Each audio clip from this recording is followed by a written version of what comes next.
So factorise means put it into brackets. This is a quadratic because it's got an x squared, an x and a number term. So when it's a quadratic we will need two sets of brackets. And because it's x squared and there's no number there, it's the first thing in each of the brackets is going to be an x.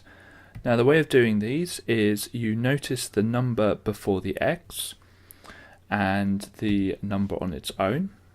And you've got to think of two numbers that multiply together to make the number on its own and add together to make the number before the x, or the coefficient of the x.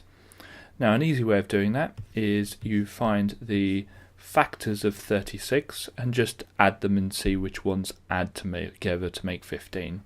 So 1 and 36, they would add together to make 37, so that's not correct.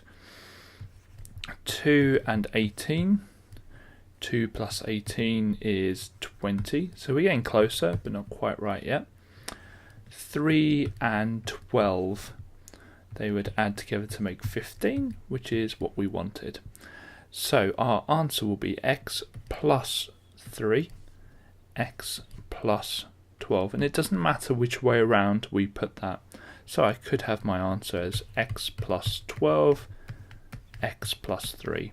Now you can check this by expanding the bracket, and when you expand it you'll get x squared plus 12x plus 3x plus 36, which is, obviously the 12x and the 3x would make 15x, so it is correct.